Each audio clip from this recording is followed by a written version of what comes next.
Pizza presents SCP. The Steve Dangle Podcast with your hosts, Steve Dangle and Adam Wilde. All right, we ready to go? Yes. Somebody play the intro. That's every intro to me. The Steve Dangle Podcast. Wait, no, that's the outro. I suck. Yeah. Hi, everyone. Welcome to the show. Woo! How you doing? God, it is good to see. You know what? The last time we did one of these, it was like the second week of July, and we were so burnt out, and it was like, and Steve was worried about how Tyson Barrie was going to fit in, and it was anxious, and he was sad. And no it was Nazem Kadri. In a brewery that I forgot had no air conditioning. Oh yeah. On the hottest day of the world. Yes. It was 50 degrees Celsius, and I was sweating because of the heat, and I was sweating because of what if Tyson Barrie isn't good enough, and Ben Harper's our new captain, and everything's ruined. I have since calmed down. But not too much. Not too much. Well, we'll see how hype I get after my PSL. Okay. Can I talk to you about what I had to do, because I had to be the coffee runner today, and so I was going down and I got what an adult male gets, which is an Americano, right? Right? So what do you think adult to my left gets? Hot chocolate. What else we got? What else we got? French vanilla. No. Keep going. Keep going. What season is it? Pumpkin spice latte. That's right. You're damn right. Steve Dangle is a lactose-free pumpkin spice latte guy. Yeah, I'm a little bit better than everyone else. Yeah. Like, I don't know if you... I got it because I wanted something with some sugar in it and to annoy Adam. It checked both those boxes, Right. so that's what I got. And they said, do you want whipped cream on that? I'm like, I'm pretty sure he does, actually. And they put a little cinnamon on it, too, for you. So I always glare at them. How dare you ask me that? Of course I do. Do I'm you a ever child. get the pup cream for Iggy? Where you We have got where the you get the little pup whipped cream, Pup Jesse. cream. Puppuccino. Oh, how could I be so Yes, ignorant? we have gotten Iggy a puppuccino. We have not gone to Starbucks with Charlie, nor would we, because he is an old man with old man farts. Yes. So we are heading into the worst part of the season. And the reason I say it's the worst part of the It season... gets worse? Yes, because you're excited for the season to start, and you keep hearing about how the season's going to start, but we're going to go through one full month of training camp where we get to hear a bunch of training camp stories. You guys ready for that? Are you ready for Yes! 2 weeks worth of features about a guy who was drafted in the second round 4 years ago? Let's go! Oh my God! I can't wait for the first 4 of 8 preseason games where 3 NHLers dress per night, and the Leafs still charge $100 a ticket. Starting center, Adam Brooks. Like, dude, I can't get hype for it. I'm gonna be watching. Yeah, sure. Let's make no mistakes there. This happens every year. Is I rant about how the preseason's so boring, and then my wife goes, "Oh, so we don't got to watch tonight?" And I'm like, "No. But you put that down and you go watch Below Deck somewhere else. Great show. What's Below Deck? Below Deck is it's about yachties. It's about people who work on yachts and how they deal with working on a yacht, and mostly drink and fight each other, and also deal with their snooty guests. I love Below Deck. I hate 90 Day Fiancé, which they have now decided to make. That show is problematic. It is Think of how many blogs you could write about how problematic that show is. Oh my! You won't believe number 4. I don't believe any of them. So it's a terrible show, right? So it's going to get canceled. Wrong. They made 2 spin-offs. Nope. What do we have? 90 Days the Other Way, which the title itself is problematic. So wait a second. Explain that. The show is just people getting conned, for God's sake. people getting deported. But we understand the concept of 90 Day Fiancé, right? We Yes. get that. Yes. Yeah. What's the other way? The other way is, instead of the conned person bringing someone in, the conned person goes to that person's country. So, like, there's one guy who's like... Why would you want to go to that person's country? He's, like, being ripped off, and also the Brazilian government has, like, labeled him a terrorist, so, like, now he's got to go back. And now there's a new one that's the height of anxiety. It's before the 90 days. What's that? before the 90 days is them explaining how they're about to change their life and just go to this other country or whatever, or I'm going to give this person $40,000, or, oh, I've been dating this woman for 8 years. Oh, have you ever met her? No. Stuff like that. And it's just their friends trying to talk them out of it and get them to see. And the whole time, it's like a show that's just the beginning of a horror movie. The beginning, middle, end is just the beginning of the horror movie. The whole time when you're screaming, oh, don't go in there. The whole show is don't go in there. It's awful. So Below Deck, cool. And yeah, that's how I feel about the preseason. Can I make an argument, a counterpoint? What? It's also genius. Oh. Because they've made a show out of just the casting process. Yes. Seriously, It's genius. yeah. Totally. Well, TLC is genius. They are. I mean, they made Honey Boo Boo famous, right? Like they were the ones that American Idol was like that too. The whole casting process was the best part of that show. And once they Honey- got down to the actual talented people, like I'm like, yeah, I'm out. I don't care. No, Oh, show me what? William Hung. Yeah, sure. Once it More became an William actual Hung. talent show? No one cares about No, that. it's stupid. Also, Honey Boo Boo's like 26 now. If you are looking, That's I not don't know if that's factual. accurate, but It's- to me, yeah. she's 26. if you are looking for great shows to watch, tweet Mrs. Dangle. Because Oh. she's always got something she's working on that is very dramatic and very gross, and you'll feel bad about watching it, but you'll really like it. You know that meme? How do you know what's good for me? That's my opinion. Like she actually watches that show, but I didn't know the name of it. I just knew the meme. I don't know the meme. What is the show? You don't know the meme? No, I don't know the the show. name of it now.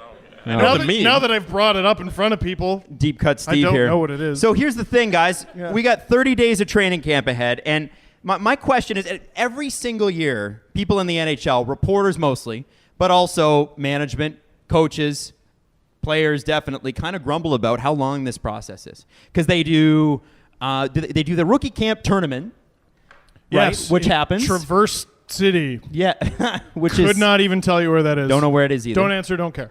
I don't know who's even I don't even know who's participating this year. I know the Leafs are always in it. Teams. But so they do that, and then they get into the actual training camp, which is a couple of weeks before they play a game, and they have it down. I think they have the roster down to 45 people before they play their first game, It's absurd.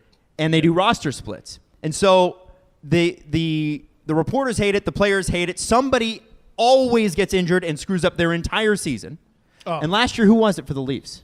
Or the Leafs organization? I don't remember. It might have been a lingering injury from the last playoff run, but I want to say Mason Marchment got injured in the preseason, and it completely took him out as an option. And he ended up having like a really good back half, and he sort of worked his way into, oh, maybe this guy can be in the NHL one day. But like those injuries down in the minors, they often get swept to the wayside. I remember people being like, man, Andreas Janssen's production is down this year. I'm like, yeah, he got brained in the playoffs, and the guy who hit him got a 10-game suspension. The hit was so Jake bad. Dotchin.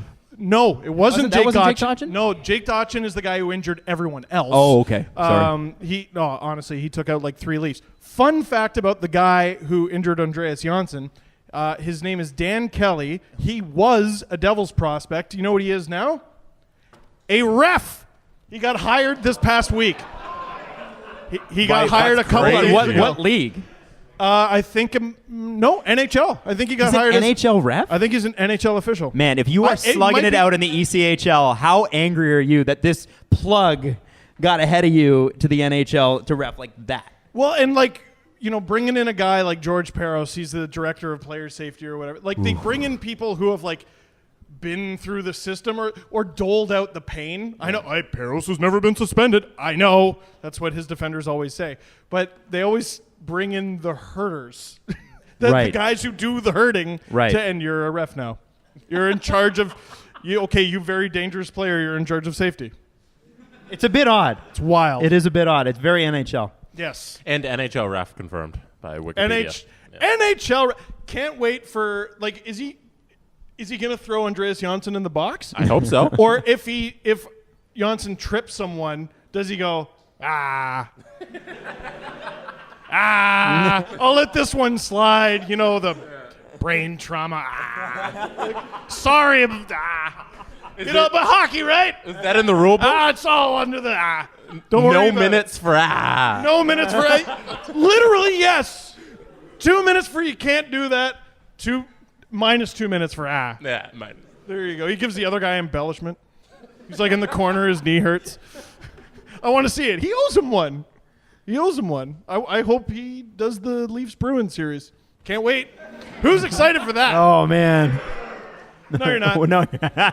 None of Or you. maybe enough time has passed that you are. Okay. I was just being hopeful. There you go, Adam. Well, okay, so one thing that's lingered all summer, and we wouldn't be Leaf fans if we didn't bring this up, is the Mitch Marner contract. Bring it. Yeah, No! we're bringing it up. There's no contract. The lack I of found Mitch it funny Marner that EA Sports put out the NHL ratings, and he got an 89, and everybody was like, Paul Marner must be so disrespected right now. And Not a 90. yeah.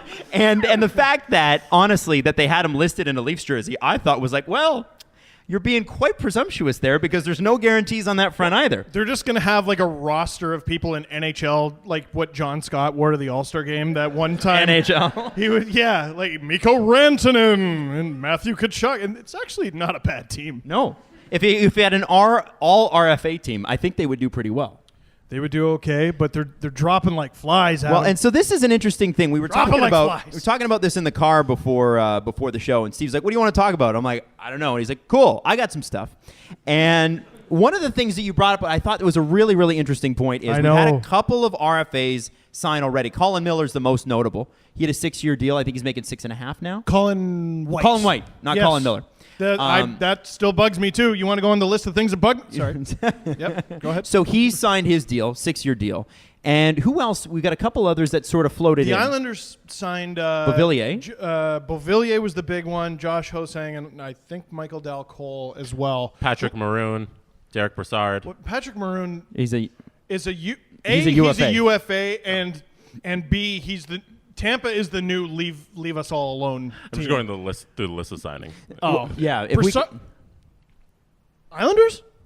any Brassard? Islanders? Yeah. Islanders, yeah. Yeah. Man, I forgot. Yeah. That's so. I couldn't even. Like, I'm dying for news, and then that happened, and I'm like, like I couldn't even bring myself to get worked up about it. Although, Put down my phone. all I remember about that day is he was rumored to be going to the Oilers. And I was Yes. like, ha. Yes. And then he went to the Islanders. I'm like, he's going to score 30 goals now.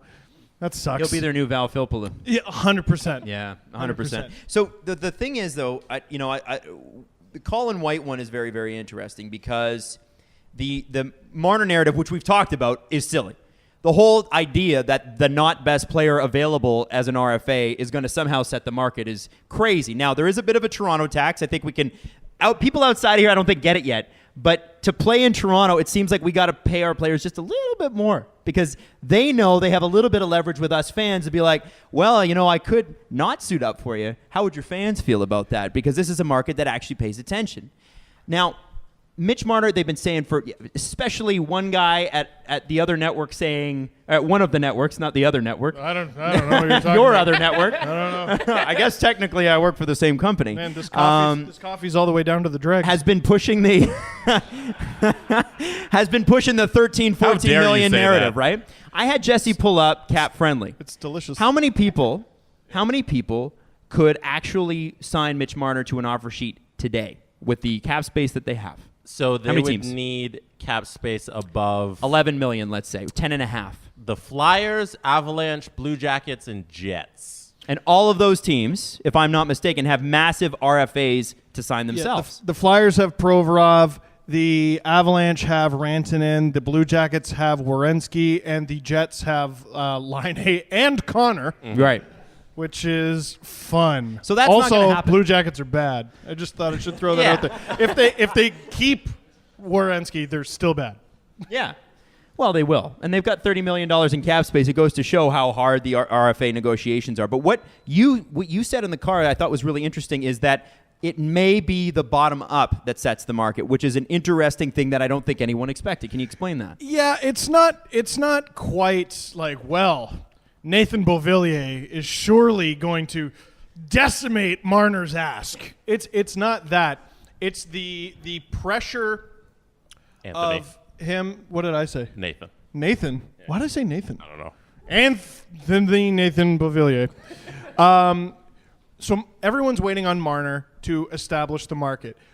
And if you're Dubas, you got to be in no rush to sign that contract because really it's an insult to you. Everyone assumes Marner is going to be the most overpaid, right? Right, yeah. So they're waiting on him to establish the market. But I think as the names drop, Beauvillier is not an amazing name. He's a good name. Nathan, Yeah.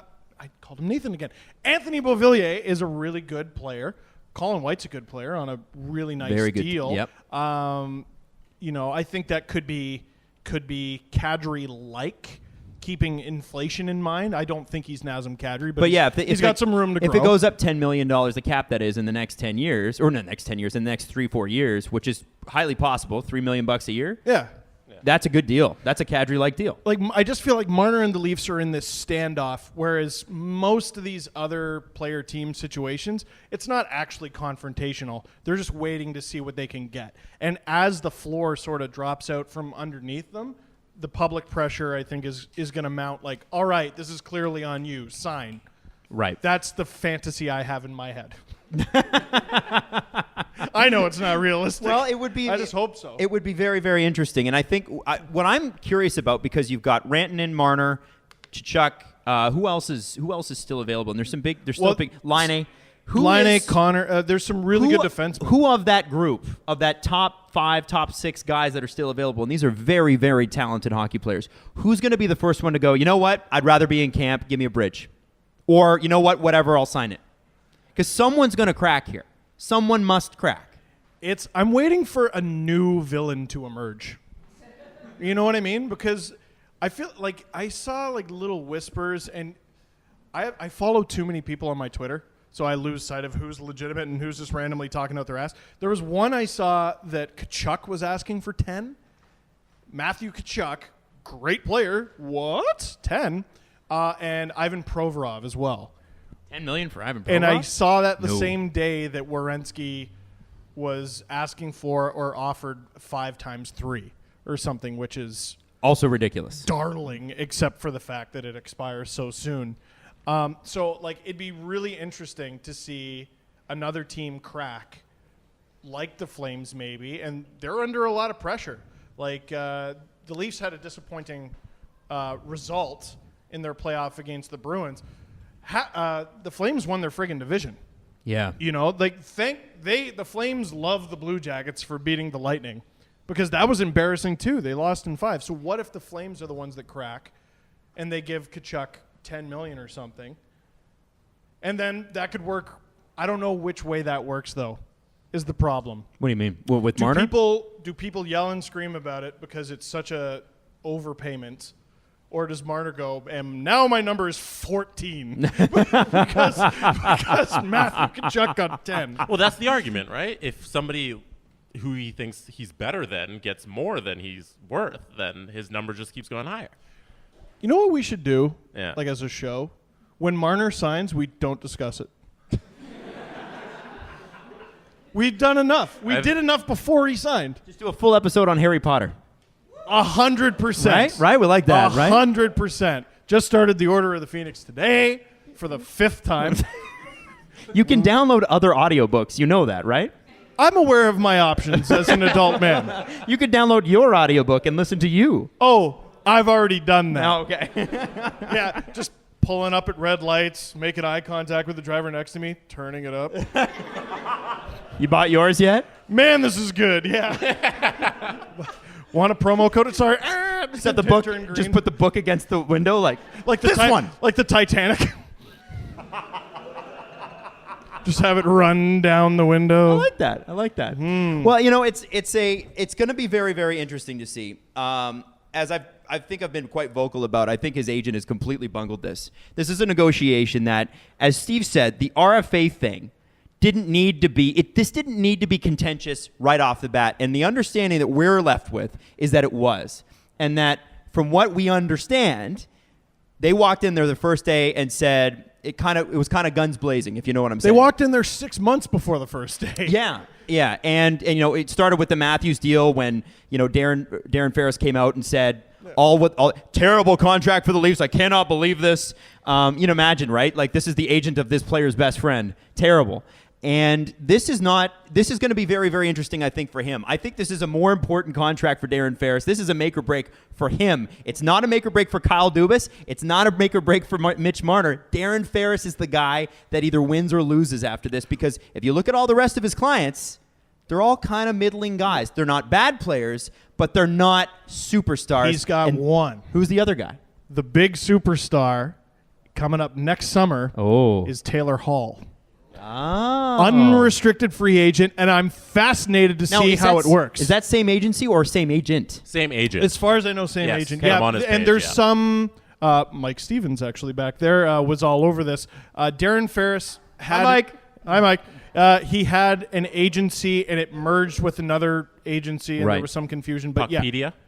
Oh, it's the no, website. Puckpedia is the website. That has all the information on that. Yes. Yes. Rising star Yes. in the hockey blogosphere, Yes. Puckpedia. Where was I going with that? Oh, yeah.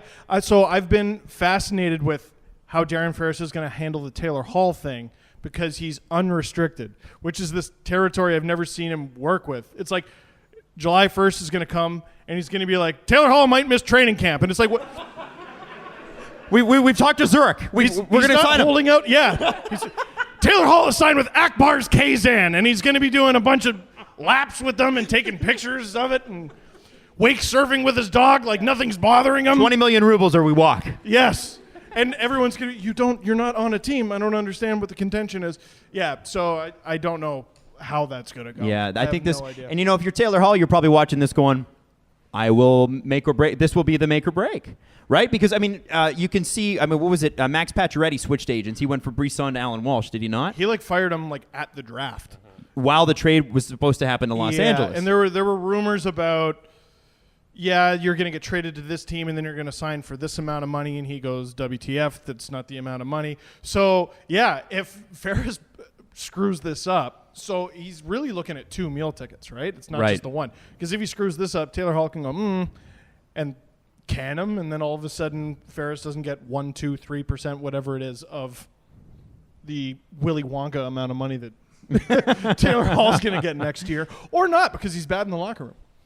Is that what they say? That's what Edmonton says. Oh, right. Yeah. I think Edmonton's got a bad locker room. He is the lemon tree to Edmonton's Shelbyville.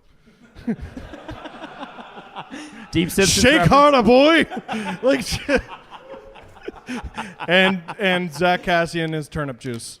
Milan Lucic. Is turnip Who's juice? not an Oiler anymore. Yeah. James Neal is turnip juice, is There what I'm you trying to go. say. Edmonton, it's so convoluted. Why am I so obsessed with that team? Well, I don't know if you guys saw it. We have this listed. We weren't going to jump to it next, but we may as well. Jesse Puljujärvi signed in Finland, and he's got an opt-out clause for December 1st, so he can still sign in North America. Now, And he's actually signed in Europe. yeah. Marner's I'm going to throw on a Zurich practice jersey and do some laps. And evidently what they're looking for is a top 9 forward and a first-round pick for him. A guy that's played 37 games. No. Yeah. Literally no. And Leon Draisaitl said, obviously he's a young guy and he's decided he doesn't want to play with us. And, you guys have seen Oilers games. Can you blame him? No, and the problem, I feel, it's funny. Oilers fans, I think, have actually handled Jesse Puljujärvi and this whole thing very well. The media has not. No, but they never do. And that's okay. So in that way, they're consistent. It's true. They're on brand. Yeah, you're right. It's a skill in this life to be consistent.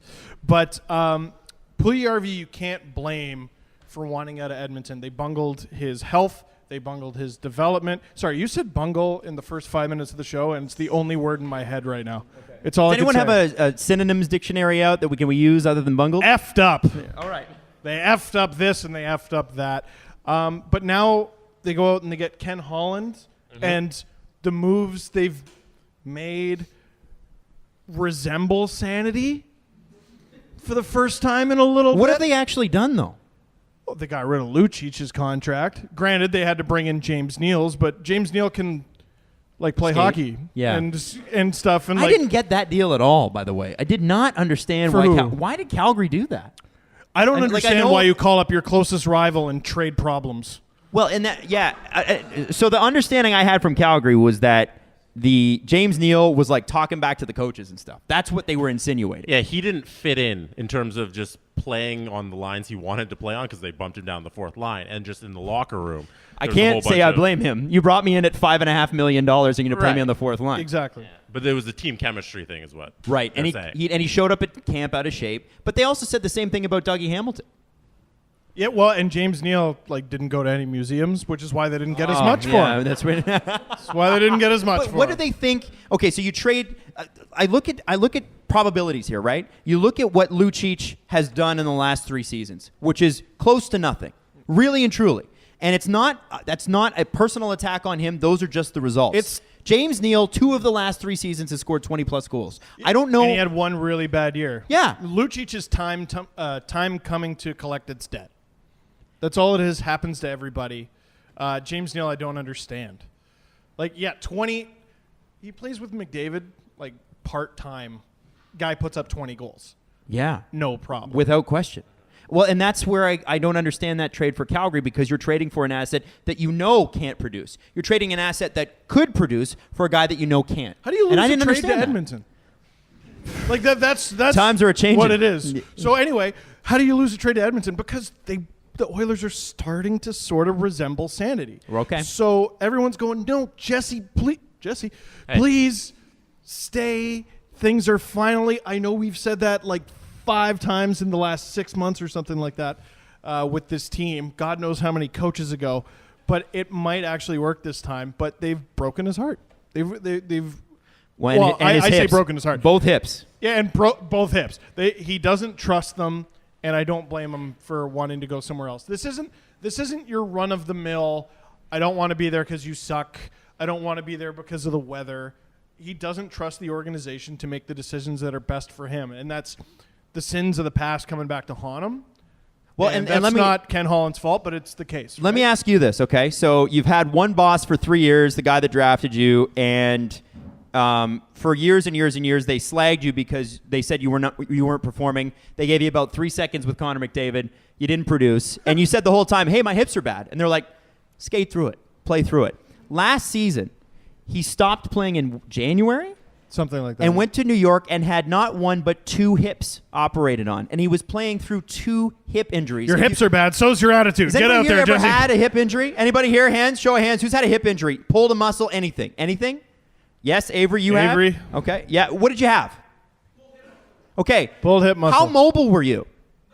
Not very mobile, right. So if you'd had that times 2, how mobile would you have been? You'd be in bed for a month. This is my point. I don't, for me, if I'm Jesse Puljujarvi in this, I look at this and go, I don't care that Ken Holland's here. It's the other guys. He's only gotten rid of 3 of them. It's everybody else in that organization, the medical staff, the coaching staff, everybody else. And I know that some of those people are new, but why would you trust them? Not the greatest comparison, but it's a little bit like the rumor that Kawhi didn't trust the Lakers medical staff, or they just got a weird aura around them. You just, you ever walk into a house and you go, what's that smell? Yeah. That's the Lakers and that's the Oilers. It's like going on a date with somebody you just don't have any chemistry with, yeah, right? and Ken Holland's running up and down the stairs with a Febreze thing, just trying to fix everything, but it's 80s Oilers Febreze. Yeah, it's not enough. Gretzky, Coffee, Messier. Yeah. Oh, Is that the problem? Coffee stains. Is it too many guys from the 80s still in the front office? I think it's too many guys who don't know what they're doing. Yeah. I mean, listen, I think Daryl Cates genuinely wants to win, but I think Daryl Cates also likes hanging out with the guys he grew up watching in Edmonton in the early 80s. And I don't blame him for that. I also think he's making fewer decisions. Yes. Because of that bombshell they dropped there at the Absolutely. end of the season. So there's reason to believe things are going to change, but Jesse Puljujärvi said that's nice. You know what a real change is, going somewhere else. Bingo. So if it works out, good for them, but I'm done. You, Jesse, did you have something there that you were bringing up? I was looking at NHL by Maddie's tweets. Yes! My favorite noticed. Twitter account. I noticed. Wow. Do you think he's made an impact? Now, are we still 100% sure that this is actually his tweet? We don't know. Do we know it's is it a parody account? We don't know. It's fully no. I will. That is the tinfoil hat I will not take off. Can someone NHL call by that Maddie, newspaper and find out? I literally want to speak to Jim Matheson in person. Yes. and I would have him love to- show me his flip phone that it's his Twitter. You know what? He probably has a flip phone that. Remember, you used to be able to text to your Twitter account to tweet. Oh yeah. Yeah. You text like 8996. Yes, and then it yes. goes right to your Twitter. Totally. Yeah, He's probably got that going on. 21212. There it is. Yeah. I remember that. All right, what do we got, Jesse? His Anything? takes aren't that fire. Oh man, They're kind of lukewarm takes. man. So yeah, I know he's got All right. late Very August Jim disappointing. Matheson. Come on. He tweeted that Oilers should just move on. They know Puljujarvi is making a mistake. That's Whoa. a little spicy. Do you think that's a little spicy? passive aggressive? Okay. I like that the Oilers know he's making a mistake. I like that because here's the real challenge. Go back and find him criticizing the Oilers. Oh, you actually started scrolling. You're not going to find it. You're not going to find it. Whatever they do is the Oilers have decided to go without ice this season. You know what? I'm for it. Save money, have everyone play on Mars It was blades. a Keith Gretzky initiative. Yes, of course. My friend Keith Gretzky. Right. Oh, God. NHL by Maddie. My love. He's not in midseason form, though. No, a couple of them are just Cam Ward tweets. Congratulating him on a great career. Are you excited that Cam Ward? Are you sad? Sorry that you were robbed of some NHL team giving Cam Ward $3 million to not be good. Yes. Big time. Because Big that time. was a trend for a while. Man, bless the guy.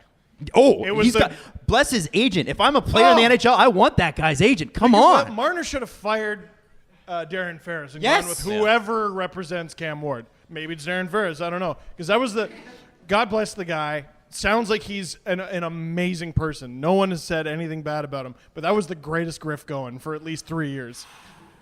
I think I No. have some preseason NHL by Maddie. It's not mid-season form. Okay, so he's warming But up. That's it's, fine. That's fine. That's what this show is. It's a warm up anyway, right, He guys? turned on the bath Yeah. water. Right. All right. He turned on the bath water. The bath's kind of Okay. Yeah. It's filling up. He said Holland wants draft pick and good prospect for Yessi. After team forced to give away Yakupov for third-round pick to Blues. Oilers need some help now in future for Puljujarvi.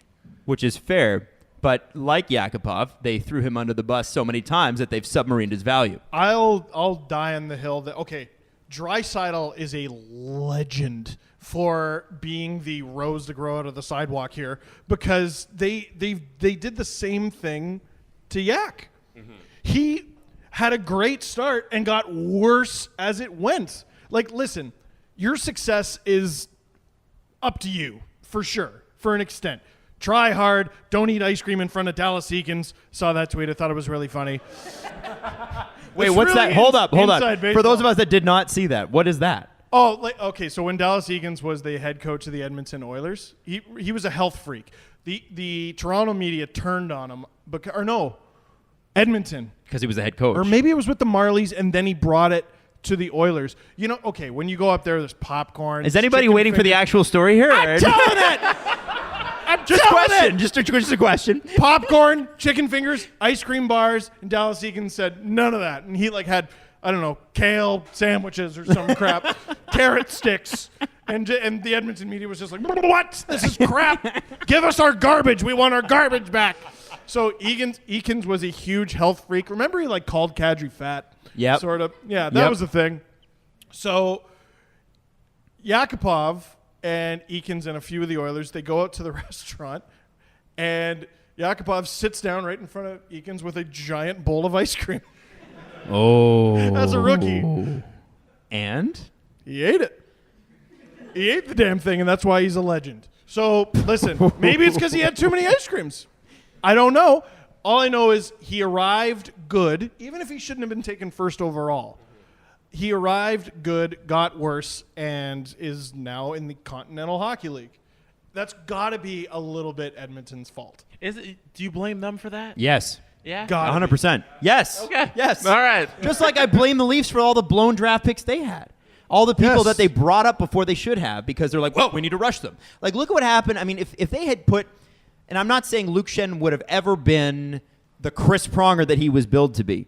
But Scott Stevens. if you had given that guy a couple years and he was pre-Barb Underhill, but if you had given him some actual legitimate skating coaching at an age in life where you can still really learn that stuff, when you can really pick that up, when you can absorb that. And there have been players on the Leafs, and Freddie Gauthier is one of those guys. Freddie Gauthier skating 3 years ago to Freddie Gauthier skating now, as not good as it still is way better. And he broke his leg in the middle of all that, too. 100%. That was Jake Dotchin. That was Jake Dotchin. That was Jake Dotchin. So we're getting there. The point I'm trying to make is that if you don't set these people up, it's like any career anywhere. If you do not set people up with the right coaching, which the Oilers have consistently not done, you will consistently get no results, which the Oilers have consistently gotten. And Luke Schenn was torture because he was picked 5th, and then I think Tyler Myers was picked 12th. They were on the same junior team, and it was like, here's one that was rushed to the NHL. Here's a guy that was allowed to go back to the WHL, and he's at the World Juniors kicking ass, and he won a WHL championship that year, and he dropped a plate, and and the Leafs were never going to be good that year anyway, so why have him up? No, and time caught up with him a bit, but that's how time works. Right. Tyler Myers has had a good little career so far. Yep. Arguably better than Luke Schenn's. Now, back to the Leafs for a second, because, again, I just want to quickly... Oh, Jesse, you got something? What do you have there? No, it's all good. Oh, okay, cool. Yeah. There was the one person in mid-season form. There is one person in mid-season form. It's not a player. It's not a GM. It's not a coach. It's not an owner. That person's name is Brian Burke. Yeah. Mid-season form. Did you guys see this? Friend. All right, so Brian goes on the air, and it's funny because it was right after our Monday show when I said, can everybody stop freaking out about Austin Matthews 5 years from now? 5 years is an eternity. A resounding crotchety no. And Brian jumps on Primetime Sports that afternoon and says, "What? Austin Matthews is going to leave in 5 years." And it's not because anything the team does. It's because taxes in Canada are too much. Right. The Leafs Nation collectively vomited on Twitter. Like, it was just too much. Yeah. There's already enough anxiety as it is. I noticed that Leafs Twitter today was tweeting about the best months of the year, ranking them top 1 to 12. They were super bored, and then Brian Burke goes, wham, there you go. Have fun with that. Yeah. Enjoy that, kids. So it's weird. It wasn't a resounding shut up, Brian Burke. It was a not now.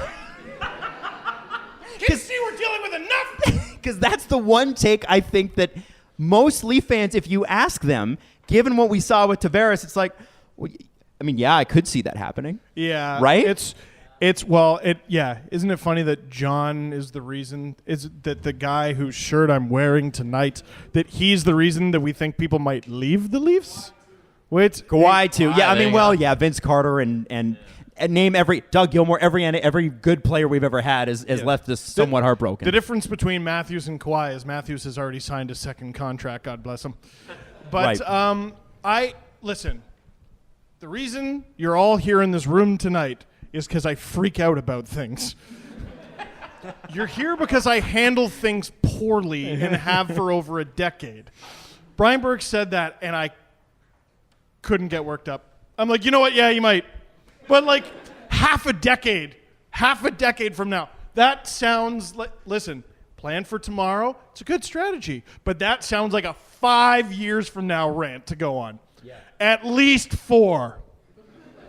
If there's anything we know about we'll start talking about it 3.5, though. You know that. Is Brian Burke just planting seeds along the way so that he can fill in or take over for Don Cherry? Is that what he's doing?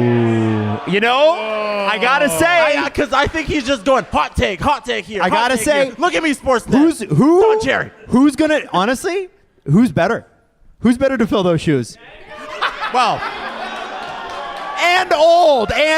Have to be old. Come on, he can't be old and crotchety yet. Come on. I could dye my hair or wait like 3 years. Anyways, that's my theory. That's interesting. You know, I think, dude, I like it. He doesn't kick the hornet's nest. That guy's got shoes made of hornet's nest and just walks around kicking people in the head with them. Like he's not going to run out of hot takes. I think that's what he is. Matthew's going to leave in 5 years. And I don't doubt that he believes it. And I just think, now Matthews is going to leave. Here's. This would have been the Joker. I'm sorry to cut you off. No. Matthews Steve is going thought to of leave. something. Hold on. Matthews is going to leave in 5 years, and it's okay because he doesn't fight enough. That would have been the Joker. There you go. But he didn't. He hit us with the ace. Well, or he's the- going to or the leave because two. he's American. That's at the end of the Wow. day, that's it. There you go. Well, here's the thing. If you're worried about Matthews already in 5 years, what else are you worried about? Taxes. I worry more about taxes. They come quicker than Austin Matthew contracts, right? That's the Yep. thing. It's a thing that's a 5 years from now problem. Let's leave that as a 5 years from now problem. I can't. I cannot get myself worked up, and that is the most convincing lie I've told myself recently. Are you a little bit? Adam? Is it a little bit Adam? like just edging away, just rotting? Yes, I've thought about it, Adam. Damn it! As we make fun of Brian Burke for thinking a ridiculous thing that he has now planted in my head, and I am now thinking that ridiculous thing. Yes, I have thought about it a little bit, I can't wait for but the I trivia push video. it back. I push it deep into the therapy part. All right. And that's someone else's problem. All right. So total Leaf fan cynic here, okay? How many rounds deep does Austin Matthews need to get without winning a cup before he gets a statue? That is. Oh, did I hurt you? He needs a Hart Trophy at least. He needs a. Dougie only got the Selkie, and he's got one. Sundin got the King Clancy. I don't even know what that award is, to be honest. Most people don't. I think did Cujo Mats win was it? here for a long time. He was. I think that's a little Yeah, different. 12 13 years. So 13 years. so that friggin' Alphagetti question. How many rounds deep does he have to get before he crosses? Because if he's leaving in 5 years, he's got to take them beyond the first round. So that's So the if they have total- one magical run, I say, to the third round, he gets a statue. Because that's really, And he's here for 8 years total. yeah, is what you're 8 years saying. total. If 8 they years do total. one round, we're so desperate for sports heroes here that have done something. Does he have a scoring title? I need more. Doesn't info. even need that. No? No, just one magic run. One No, magic it's not run. enough. just no? No. Dougie didn't have one? Leafs. What? No. What? You dude, Our, Jesse. our bar is higher now. We have a championship in the city. Oh, get out. We had a championship in the early 90s. City, I don't Are you care. forgetting I the like Blue that. Jays? Yes, we're forgetting the Blue Jays. Yeah. The Blue Jays 92, 93. They Doesn't went matter. back to back. And Dougie still has a statue. And I love Doug Gilmour. He's my favorite player of all time. Where's But the there's a Joe reason. Carter statue? There is no Joe. There's a Ted Rogers statue. There's no Joe Carter. The Leafs, it's their standard and their standard alone. You know, when factual. Ted Rogers hit that home run for the Blue Jays to go back to back and 1993. bring the World Series back to Toronto. Like they couldn't even do like an Alomar spitting. Like, they couldn't. Yeah, that would have been better. It's certainly. Hey, he still signs my checks. You shut Listen, up. You leave Ted alone.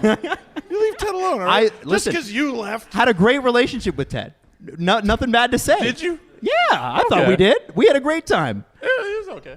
No, I'm kidding. No, I'm kidding. I'm just You saying. go back to fun. Speaker's Listen, Corner it's- and shut when up. you really think about it, it's interesting because you got like guys from the 60s, multiple cups, guys from the 50s, multiple cups, guys from the 30s, multiple cups. And then after 67, as we all know, you got Sittler. Did Lanny get a statue? No, but I bet he will. Okay, so Lanny might get one.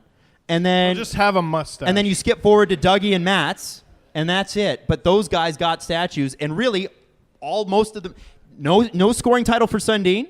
No. The max he got to was the third round. Doug Gilmour also, the max he got to was the third round. So this is, Doug, it's like when I look through my Red Dead Redemption performance and I have a bunch of missions that are silver and bronze but no gold. So Dougie is Selkie and 2 So conference Dougie doesn't finals. even have a statue. He's got his number retired. So maybe I'm wrong. But even so, He's not on legend. argument row. still stands with Sittler and Sundin. You got to get at least to the conference final because that's the sort of run you look back on fondly before the disappointment sets in. But you get at least 10 seconds of That was great before it fell apart, wasn't it? and then you remember the high stick and whatever happened in the Vancouver one that Where they we, got for some swept? reason, never talk about. Yeah, that's funny. The next year they did go to the thing. Last couple things I want to mention before we get to trivia. Woo! Oh boy, man, this trivia thing's really taken off. I really It didn't. is, yeah. We need a name. Trivia.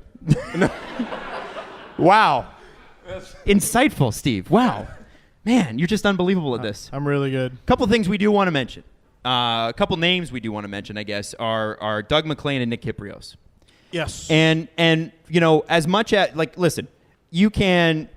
I'm sure everybody in this room has thrown something at the television when one of them has had an opinion that you disagree with. You're supposed to. Yes, and I'm sure you've done that with us too, just on a much smaller level. Nick Kyprios, we can speak to directly because he came on the show and made time for us when we were nothing. And yeah. Well, no, I was big. We brought your average down though. So for sure. But talk about a class act and one of, if not the best interview we have ever done on this show. People still reference it to this day. Yeah, one of the most candid. Mark Messier will not talk about it. I tried to get him to, and it didn't work. The China Club story is still one of my favorites ever told on the show. They say locker room leader, and I always go, what does that matter if they suck? Well, Kyprios was a locker room leader, and he was good. And broke trades. Had great opinions. Had things that made you think, whether you liked it or not. Someone's like, Kyprios hasn't had anything since Subban broke that he was making the donation to the hospital. And I'm like, the next year he broke that Subban was traded. What are you talking about? If you broke that trade, I think you're good for 10 years. Yeah, that was a big trade. Yeah. I want one of those. Ever. One time I was second to Paul Ranger signed. I would kill for that. Is that your best breaking news that you've ever had? Paul Ranger signing with the Leafs? What was it? It was when I was covering the Marlies when they lost their mind and gave me a press pass 10 years ago. I had I was the first person to know Chris Newbury had been called up. Whoa. And I couldn't log into my Twitter because we were in the text to your tweets age, and for some reason I couldn't do it. So I was getting driven home by my Uncle Rocky, who happened to be at the game, and I was just like, the people need to know that Chris Newbury has been called up, and I couldn't get it. It sucked. Man, aren't you sad that you missed out on that news? Yes. Right? Oh, depressing. See how quickly I made Kyprios about me? Who is your source for the Paul Ranger? Would you I'm telling you? No. Paul Ranger? No. Probably knocked on Steve's door. He's like, hey, I'm Paul Ranger. By the way. I'm signing with the Leafs. No one will believe you. Slam. Can you imagine? Yes, I can. I would love it. I can. No one will believe you. Paul Ranger. Slam. He disappears into a poof of smoke. Yeah. It's amazing. Well, so Kipper, if I can encourage you to do one thing, go back and listen to that episode because it's just a pile of fun, and it's one of our summer episodes, so it's not like a bunch of pertinent hockey news. I think, though, the one thing he did say about the Leafs, which is 100% crystal clear true, I said, Nick, how far are the Leafs going to go? They got this Matthews, this Nylander kid, this Marner kid. What are they? And he said, what are they going to get out of Connor Brown? Yeah, right. He said the Leafs will go as far as Franny Anderson will take them. And that was Freddie's first season as a Leaf. Bang the hell on every season since. And then he sucked for 3 weeks, and we're like, no. And then he became a legend. So, and the other person I want to mention is Doug McLean, who is also no longer with Sportsnet. I'm not, I don't know Doug personally. What I do know is that my wife was a stylist on Hockey Night in Canada for a few years, and I didn't really talk about it because there's a professional involvement there, and obviously she's working on her career and that sort of thing, but she did a lot of those Saturday nights. And so what they would do is they'd go in beforehand, and actually she tells a funny story. I'm going to steal it from her about Nick Kyprios. I guess they were about 5 minutes to air, and Nick Kyprios is a health food guy, right? And he walks in, and he's like, I got blueberry on me. And they're 5 minutes to air on it, and it's a shirt that you've... He's so loud, and he's a close talker. Yes, yeah. Nick Kyprios is this far from your face when he talks to you. And she's like, you weren't wearing the bib? And he's like, no, I didn't think it would be a big deal. She's like, you're eating blueberries, you need to wear the bib. And then so anyway, she had to rush the stain out. Somehow they got it. They got to air, and everything was good. My wife raved every Saturday night about Doug McLean. Every Saturday night, he made time for everybody on set and apparently was just an absolute riot to be around. I've never met Doug, but she absolutely adored him. And just based on that, that's another guy that I hope ends up somewhere because he just seems like a lot of fun. Oh, on a golf course in PEI. I think is what he wants, and he's going to retire. And in Florida, too, I think. And in Florida, and hanging out with Doug Sifu, they're going to bury the hatchet for sure. Doug McLean is the reason we had Doug Sifu on. I would have never reached out to Doug Sifu if I didn't know he had a Twitter, and I would have never known he had a Twitter if Doug McLean hadn't chirped him. Oh. I would have never known. And now it's in a book. Wow. Right here at the front of it. See how I made it about me again? You didn't put the cap on the marker, by the way. Oh, so it's nice and dry. Yeah. Oh, what's up? Oh, that was your marker? Was that bothering you that the cap wasn't on the marker? I told you guys you could speak up before the show. You could have. That's okay. That would have been great. Yeah. There was a guy at our last live show who had no qualms with that, so thank you. Yes. Yeah. I think he'd been drinking since 2, though. Yeah. If you watch the podcast, you just see him go in front of the camera like 5 times because we were right next to the bar. Yeah.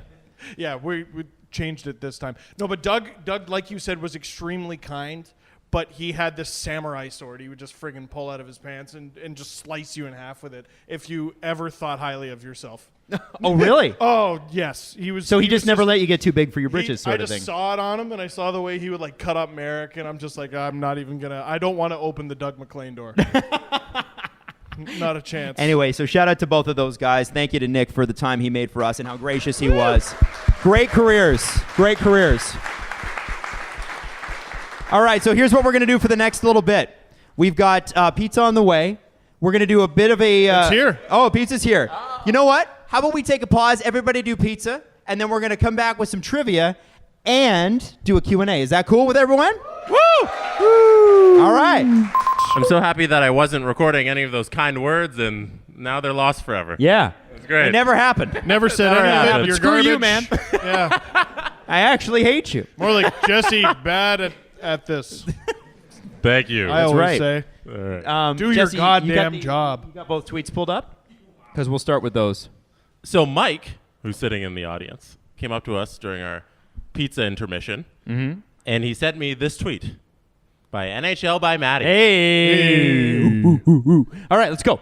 If Oilers talking to Tampa Puljujarvi for a young player, most likely they would want Anthony Cirelli or Ooh, okay. or D-man they wanted to draft in Jesse's draft year, Sergachev. This guy is the best. I love him. Most likely prospect winger Taylor Radish, who had 46 points at first AHL season, former junior teammate of McDavid. Probably not. So there you go. I don't know if Jesse and a first gets you Cirelli. No, Like I don't think going so. The other way. I don't think so. Cirelli's like a selkie conversation guy. Sergachev's hilarious too. Do you have God, the I love NHL Darren by Dreger Maddie. tweet as well? And the second tweet that Ooh! Mike sent And me, this is more pertinent. This is breaking-ish Yeah. news. based on progressive discussions with the NHLPA, expect the NHL to announce within a day or two its intent to decline its option to reopen the CBA. Meaning? No, we need a... It's a strangely worded tweet because my first reaction was, Lockout. But not. it's actually, so they're not going to reopen it. They're not going to That's the reopen it. NHL. good? Hold up. Yes, I'm 50% excited. But remember, the players can still do that. Both sides have the option. The players haven't spoken yet, have they? They have not. So we are 50% of the way there. And let me just tell you this. You know how the summer episodes are for the Steve Dangle Podcast? Imagine a whole winter of that. Woo! Oh, yeah. You think Marner and Nylander's contracts are bad? Wait till we get to talk about a CBA. We'll have to change the intro. It's like, do. Well done. Why are we still here? The worst. The worst. The NHL is perfectly happy with the CBA. I wonder if a bunch of the prominent players who aren't signed because no one can afford them are going to say yes. I sure hope so. It's going to be great. If you had to place a bet right now, are you placing a bet on a lockout happening? I genuinely, this isn't, I'm not talking myself into this. I don't think there will be a lockout. They just got Vegas. They haven't even gotten Seattle yet. Haven't hit the ice yet. So they're technically not a team. And they made a big old bunch of money off of that. I think it's going to be okay. It's going to be okay. You always got to look at the issues, right? What is the issue? Like, in 2004 or whatever it was, 2005, it was salary cap. Which was enormous. Like, I remember reading a newspaper in, 2004 or something like that. Sundin made $9 million. That was 15 years ago. Gretzky made $9 million for LA in 91. I want to say Jágr, at one point in the 90s, would have been the highest paid player now. Yes. Yeah, absolutely. You go back and look at those players' salaries. They're crazy. Yeah, so it was a major, major change in 2004, 2005, which made the 2012 lockout much more annoying. Because what was that even over? Just making me miserable and do KHL highlights. Yeah, I think it was like cleaning up the Zach Parise contracts and the Ryan Suter the back or the front loaded deals that were 13 years long. You guys remember those, right? Some of them still exist and will for a long time. A lot of them play for Arizona. True. Yes.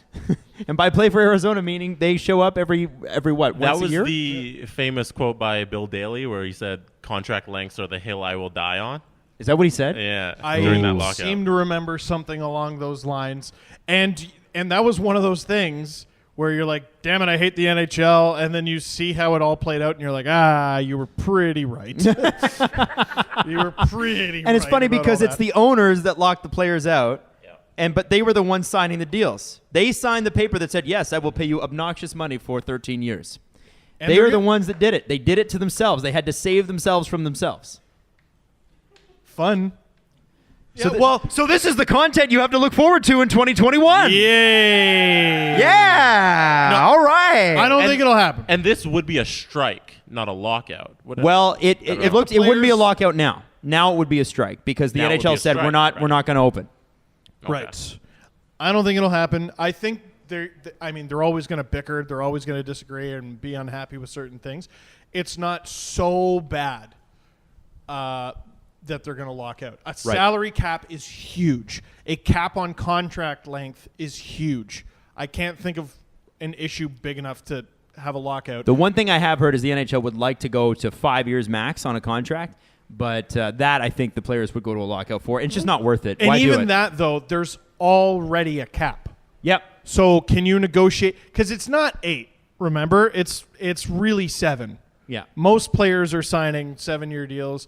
Most players don't even have an appetite for an 8-year deal anymore because they're like, wait. I'm losing. Look at Nathan McKinnon. Yeah, I'll just make more money next time. James Van Riemsdyk's another guy who, thankfully he got paid, but had he been injured, he would have never got that next contract. Like where he really made his the big contract money. ended at such a crappy time. Imagine it ended a year or two before that. That guy's not making $7 million. No. He's making way more, but wrong side of 30 and all that nonsense. We're gonna be fine, is what I'm trying to talk myself into thinking. We're gonna be fine. Hey, we're not gonna have to do a Housewives of Orange County, which is what I found out that show was called. We're not gonna have to do that show. We're gonna be fine. Hey, let's do trivia. Let's. I love this. By the way, are we head-to-head again on this? Oh, yeah. Okay. The regular season has started in SDP trivia. Yeah, Yes, we are 1-1, by the way. I won. Shut up. Steve won. She goes, did you get the rules, Steve? Yes, I did. You know how head-to-head works, right? What? Okay, Yes. here we go. Jesse, what do we have? All right, and it's 1-1, the regular season standings. I can't look at Jesse's computer screen. So. yeah, that's true. Yes.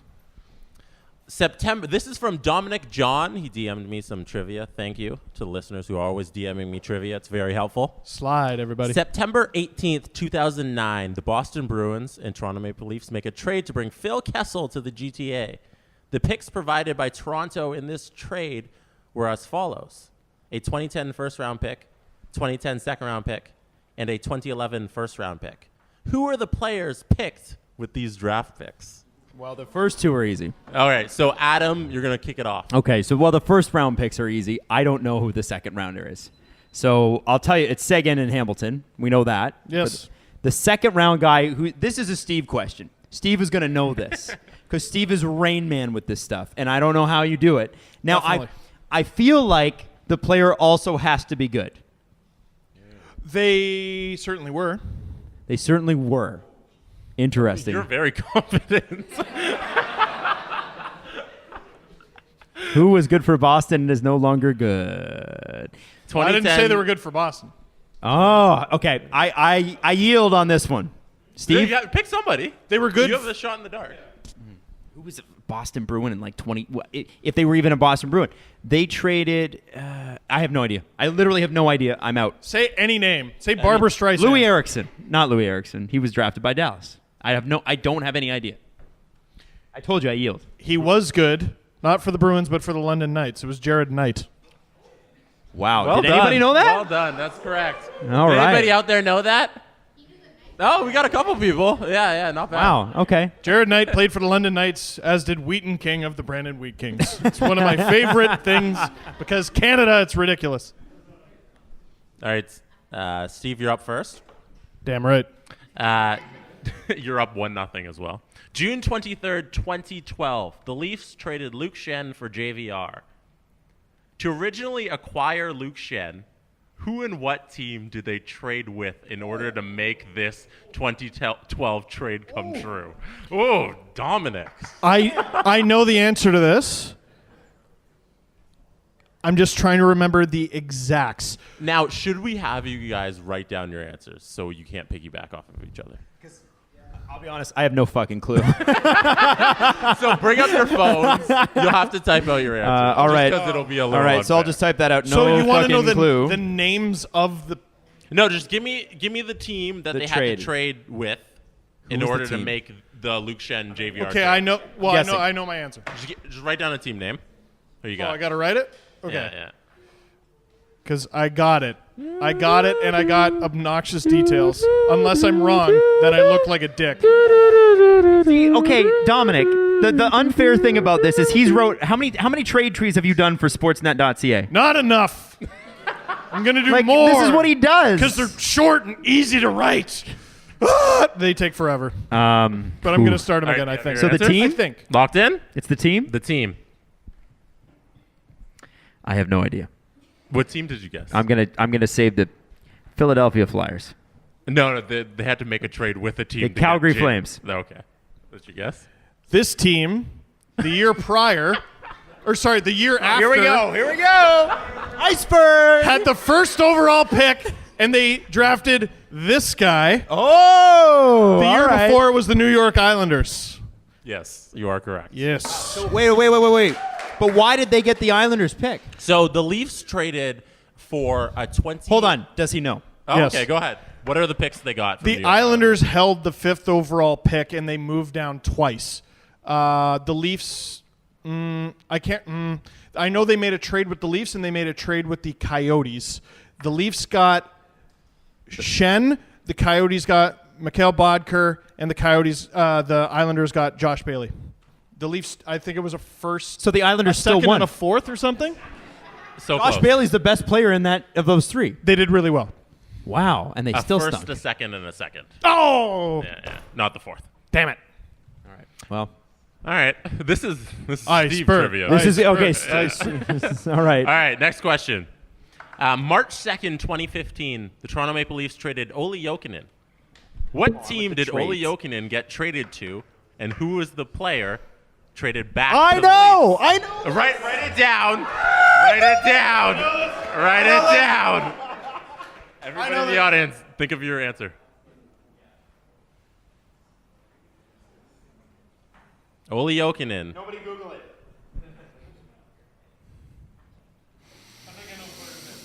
I think I know the player's name. I should say that. It's good to be me. Adam, you think you know it? It's good to be me. I think I got it. Am I the first in this one anyway? It doesn't really matter. You wrote them down, so you can go up first. St. Louis Eric Brewer? Steve, what's your answer? Shit, he's right.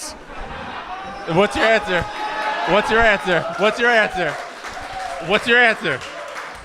I had St. Louis Joachim Nordstrom. No way. You're both incorrect. Shit. Celebration was fun, though. St. Louis. You both had St. Louis. The correct answer is Joachim Lidstrom. Lidstrom! No! I spelled Joachim right and everything. No! I'm so mad. Damn. Adam, you were St. so Louis. confident. I'm going to be screaming out the windshield. How the hell did we end up with Eric Brewer then? That's what I'd like to know. He did not. You did. No, the team. And I never said that you were right. That was an Damn it. accident. Oh, I thought I Damn had it. All right. I was trying to look up the Eric Brewer trade. It's okay. It's not that interesting. Corbinian Holzer. Ooh. All right. We traded him to the Ducks, and we got Brewer and a fifth. There you go. Okay. There it is. All right. There's All right. And remember, he played his 1,000th game as a Leaf, and they did a ceremony, and everyone in the audience is like, "We don't know you." It was the most underwhelming 1,000th game ceremony of all time. He was Very like, "What am I doing here?" He'd been a Leaf like literally 4 games, and they were all terrible games. Now, if Mike Babcock had been the coach, would he have even played those 4 games to reach 1,000? Ooh, that or he would have played half an hour. Because how many games has Mike Modano played? 1,499. Because Mike Babcock wouldn't play him. And we now go to Mike Babcock correspondent Mike Commodore to see what he has to say about that. Pack your shit, Pack your shit. That's a dark timeline. That 1,490. Yeah. That would sting forever. tough. Forever. Tough. Yeah, but at least I know that Mike Babcock can make tough decisions. I just don't necessarily agree with them. Always. I love him, but come on. That's Two more? Yes. 2 more? Okay. 60 minutes of hockey, 1 shift. This is an easy one. Softball, layup. Ah, don't put that past me. October Joachim Nordstrom. Shit. October 16th, 1989. The Leafs traded their 1991 first-round pick to the New Jersey Devils for Tom Curvers. I know this. Who ended up being the player the Devils took with that first-round pick? Easy Easy. money. Do I got to Easy write money. that down or? On 3, everyone in the room. 1, 2, 3. Scott Niedermayer. Yeah, we like There you that. go. Everybody gets a point. Woo! Well There you go. And, everyone. So the score is what? They get 1. done. Adam's 1 as well. Thank you. Steve 2. Oh. No? Dude, I was less than a year old. When was it? 91, you were 3. 91. What month? This What? matters to Sorry, me. he didn't include the month, man. Yes, he did. I thought he No, did. it was October 16th, 1989. I was is 1 when and they a half. Okay. Yeah, Me yeah. too. All right. Final question. January 31st, 2010, the Calgary Flames traded Dion Phaneuf to the Toronto Maple Leafs. Name all of the players the Leafs traded I'm away. ready. I might get this. We got a list. It's 1, 2, 3. All the players the Leafs traded away. All the players in the deal. Oh! So we need Sorry. every player that came to Toronto, every player that went to Calgary. You're going to have to stretch. Yeah. So we got 1, 2, 3, 4 players to Calgary, 3 players to Toronto. Keep going. One was Dion Phaneuf.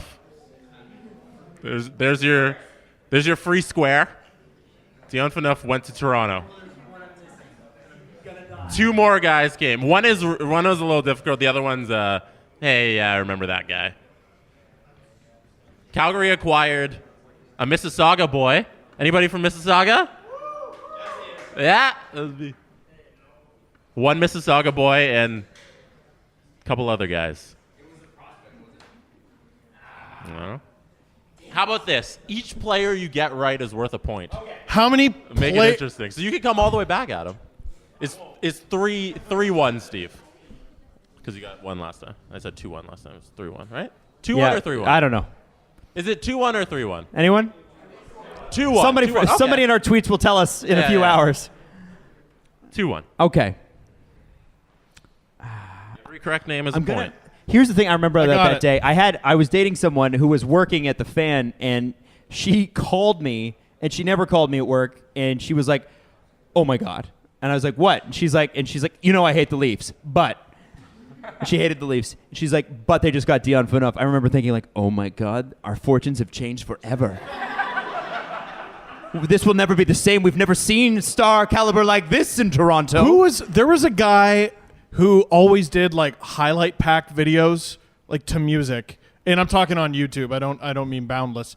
And they did Enter Sandman with Dion Phaneuf when he got traded to the Leafs. And just dun, dun, dun, dun, dun. And I'm just like, like I was losing my mind. Oh, thank you. By the way, you guys ate all the pizza, so we didn't get any. Hooking us up with the za. Hey. Thanks, brah. Are there any pepper? Nope, there's no peppers. We're good.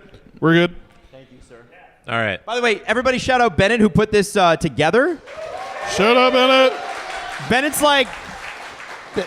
Bennett emailed us out of the blue. He's like, how old are you, 21? Yeah. Unbelievable. This guy, watch out for this guy. He's going to be your boss one day. Seriously. Unbelievable dude. Do you remember any of the things we're talking about?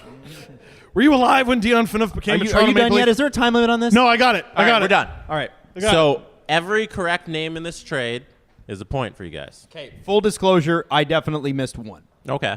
Okay. Adam, do you want to go first? Start with. Or are we going one name at a time? Yeah, just say if you had it too. Okay. Okay. Number 1, Nicholas Hagman. I had that as well. 1. Number 2, Ian White. I had that as well. Cool. Number 3, Jamal Mayers. Had that as well. Number 4, Matt Stajan. Had him as well. Number 5, Dion Phaneuf. Yeah. Sure. Free space. That counts. Number 6, Wayne Primo. No. Incorrect. Incorrect. That was That the is all I have. Anton Strawman trade. The 2 you are missing are Keith Ollie, who was supposed to be the best part of that trade. Remember that? Fun. Was he not Dion Phaneuf's partner for like 2 years? Oh, gee, Adam, you're The darkest timeline. You're asking me to Yeah. undo years of therapy. And the last guy was Frederick Schustrom. Oh. Well done. Hey. Steve Dangle, everybody.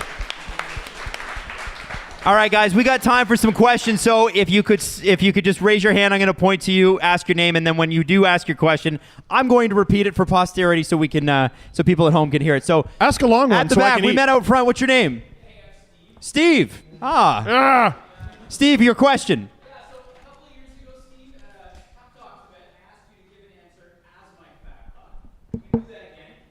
This time, Mike, could you please tell us about Ilya Mikheyev, how much you love him? So Steve has to do his Mike Babcock impression talking about Ilya Mikheyev. Go. Well, the first thing I liked about Mickey there, it's what I call him, is, when I met him, I looked up at him. He's a big player. He's 6'4". Every time he hits the ice, doesn't speak a lick of English, which means he can't talk back to me. I kind of like that.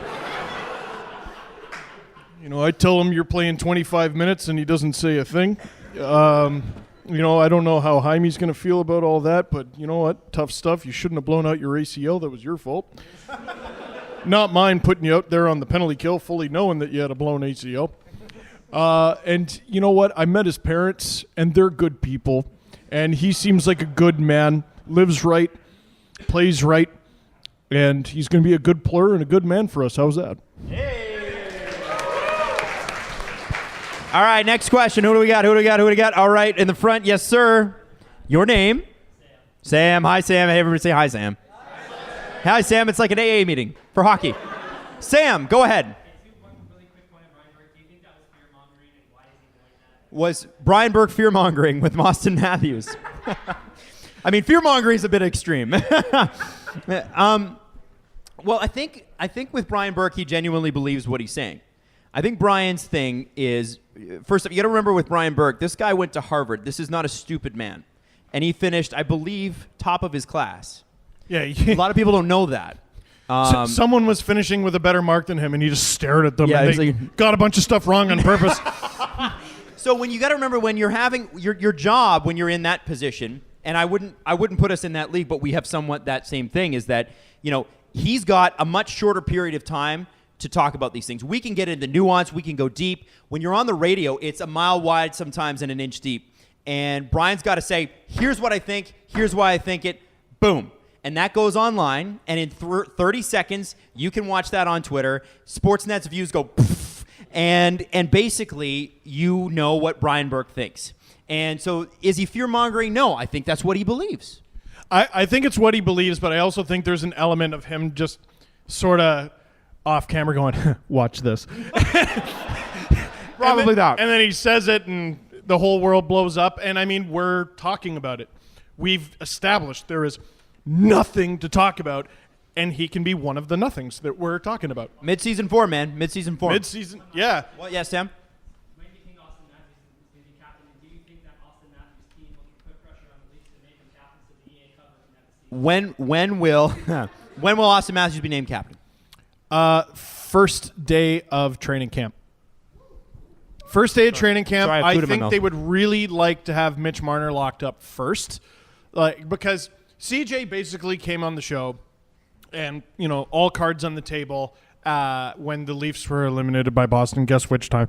And he said he thinks Matthews is going to be the captain this upcoming season. They're not going to do it at Christmas. Watch them do it at Christmas. It'd be a hell of a present to wake up to. They should do it Christmas Day, like Ron Wilson styles. Again, some of you are children, and it bothers me. But I think it'll be Austin Matthews. I just hope Mitch Marner signed before, because it's like... What if it's the same day? Oh! Wouldn't that be awesome? Same day Mitchie signs. Yeah. Mitch Running Marner over signs with the Austin. deal, and then they go, oh, by the way, Austin Matthews captain, and you see his dad over That's the way they gotta do it! That's That's what the way they it gotta do it! Yeah! Come on. Yeah! No. what I want. Brian Matthews is perfectly calm about it. It's Emma who's like, what? Scores more goals! Sorry! It's like, why'd she get so hoarse? I hope they do that now. All right, next question. Bennett, what's up, dude? All right, so you guys talked about the Kuznetsov thing last night, or last podcast. Yep. Banned substances, part of the abuse program. He's talking about Kuznetsov and cocaine. The man who said, Ban- give me a drug test, I'll pass it because I don't use cocaine, and then failed the drug test for taking cocaine. In fact, put it right here in front of me, and they said okay. So, yes. So, kind of on that sort of subject, I want to know what your guys' opinion on the future of cannabis use for rehab players. It's a good question. So anyone listening at home, the question is, what do you think about cannabis in the future in the NHL in terms of healing properties, not getting party high properties? Party high. Party high. I think Which, by the way, if it's legal, it should be legal in the NHL too. As soon But as it's illegal in some of the places where it's played. right, but that's changing too. Like New York today, I believe New York State just said, yeah, we're decriminalizing it. It's done. It may become legal in everywhere where the NHL is played, and they still might ban it. Sudafed's legal. Yeah. And you can't do that. I think you have to have a reason to do that. And their reason before was that it was illegal. But it's not a performance-enhancing substance. And in fact, the NHL wants to talk about, you look at the opioid crisis, and I'm not trying to get serious here, but you look at that, and you go, okay, well, do I have a derivative of heroin that I'm going to give my players, or do I have CBD oil? And I think the NHL is going to go, well, we'll go with the CBD. Yeah, still one of my favorite episodes of the 31 Thoughts podcast. One of the few times I will promote another podcast on this podcast, damn it. No, Jeff Merrick and Elliot Friedman, I think it was the day after it was legalized, had this brilliant conversation about, the future of cannabis in the NHL. And a lot of... It'll be something they look at, that'll be something they look at, I think, in the new CBA. We're what are the things they're going to discuss? Because you're talking about something that is genuinely helpful. You look at Andrew Luck retiring. One of the biggest parts of a professional athlete's life, especially if you're working in the NHL, it's not the money, it's not the travel, it's pain. Yeah. These guys live so much of their life in pain. Chronic pain all the time. Anyone with I'm going to bring it back to myself. Anyone with a chronic back problem, immediately you're not signing in the Western Conference. You just can't. Because you're sitting on an airplane all the time. You can't. How do you survive it? So it's got to be something that they look at, and I wonder, is there a way to test that detects the difference?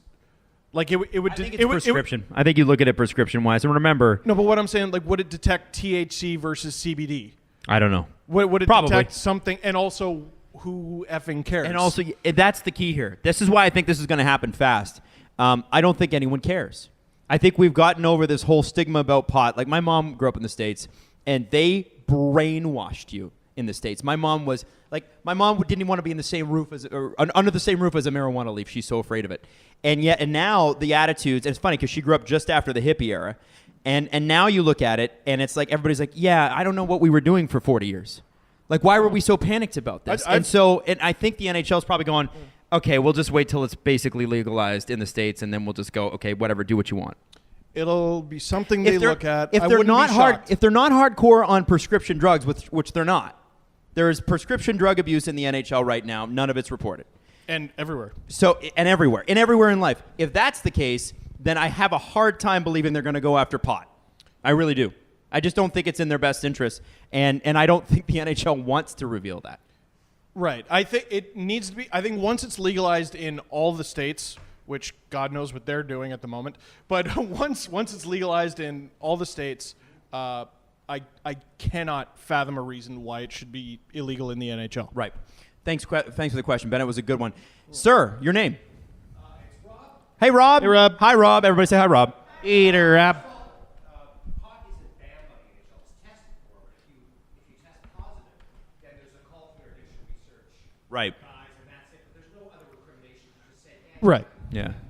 Which is the same for cocaine, too, because it's a party Right. drug. Yeah. Anyway, 2 words. Jake Gardner. Oh. What about him? Jake Gardner is the statement. Steven, respond. Yes, I agree. Something's up. It was weird to me that there were reports that Gardner has actually signed a long-term deal with a team that is just waiting for something else to happen. Well, the Leafs sure fit that description. I don't know if they've decided to be the Chicago Blackhawks and just operate outside of the salary cap. That'd be fun. It'd be great. I'd be all for it. Oh, the Leafs are abusing the salary cap. Yeah, like everyone else. Don't care. But this Jake Gardner situation is very weird. Like, help me out. Shout out a name of a defenseman who was signed this free agency period who's better than Jake Gardner. I'll throw one out there for you. Anton Strawman, maybe. Tyler Myers certainly isn't. Tyler Myers, no. But he got, how much did he get? $6 million? A big old bunch. Yeah. He got that. Something's up. I feel like the report is true in that it's probably just the correct assumption that Gardner's got something figured out. But like we said, there's so many teams trying to figure out what the hell they're doing. It's so weird that he's like, this is risky for him. Oh, sure. Well, I'm sure the contract signed. They just haven't announced it. I wonder with Gardner if he really does. They are saying, people are insinuating that he really does want to be here. And if you're Jake Gardner, I always have to ask why. Why? The abuse that guy has taken for I mean, yeah, he's got a bit of the Brian McCabe syndrome where, like Steve says, when he screws up big. But the fact that he still wants to be here, and we know he does, whether or not he signs here or not, we know he wanted to be a Leaf, is a miracle, and we all should be thankful. Seriously. What a forgiving dude. And I hope it is with the Leafs. I wonder, though, that Cody Ceci contract becomes very interesting if there's a Jake Gardner re-sign. $4.5 million for 1 year. That's a tradable contract. You bet. And I wonder if that $4.5 million is Jake Gardner's part of Jake Gardner's salary, and maybe they sign him to a long-term deal, keep the term down, or whatever. It sure is an interesting idea there, Adam. 18 minutes ago from Elliot Friedman while Here we go. What? Sign somewhere. What? On Tim and Sid, he said, aside from he really wants to play there, I don't see how it benefits his marketability if he comes back to Toronto because there won't be opportunities to play as much as he's played in the past. So Elliot Friedman is saying it doesn't make sense for Jake Gardner to come back to Toronto. The way Jake Gardner played defense doesn't make sense. It doesn't have to make sense with Jake Gardner. Yes. It just exists. Jake Gardner is, as he said, Has Jake Elliot Gardner. forgotten what league he covers? It's the National Hockey League. You just throw logic out the window. If logic had anything to do with anything, everyone would be signed right now. And Next question. Yeah. At the back, sir with the glasses. Green shirt. Yes, sir. Your name. Hey, Samay. Everybody say hi, Samay. Hello, come on. Where are your manners? All right, Samay, go ahead. So I want to throw out hypothetical at you. Christmas. Leafs are in a playoff spot. Ooh. But but they're still playing the same style they're playing last year. Wait, which month? Christmas. He said Because Christmas. The Leafs were no, what I'm saying, they were a funhouse mirror. Remember, like, In October. November of last year was awesome. It was great. it was so much fun. Yeah. And then it's like, hey, ring it around the board. But let's let him ask the question. Sorry.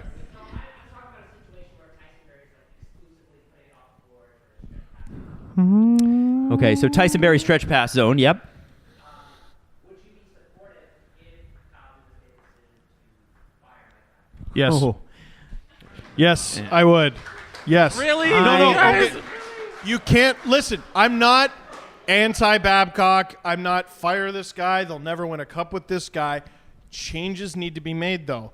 And the thing I keep hearing Leaf fans say that bugs me is when they go, "Oh, if they lose in the first round again, he's done." You're gonna waste an entire year to see on a coach? Dude, I don't care if it's Mike Babcock. No, but- they get fired like it doesn't matter See, we're- because it yeah, doesn't. you and I are on the same page. That's No way. where coaches get evaluated. Yeah. What, in the playoffs? Yes. How's he done?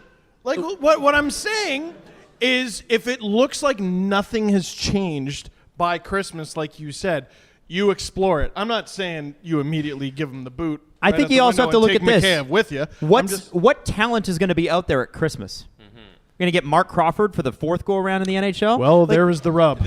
No, he's taken. If the answer Sorry? is fire Keefe? Babcock, then who? Well, so then you take Keefe from the Marlies. Well, who cares? Well, this is the thing. So then what if AHL coach comes in and NHL players, which they are known to do, go, fuck you, I'm not listening to you. I'm not kidding. That's what happens. And Sheldon Keefe is the ex-girlfriend. Kyle Dubas always gets defensive when you ask him to unfollow on Instagram.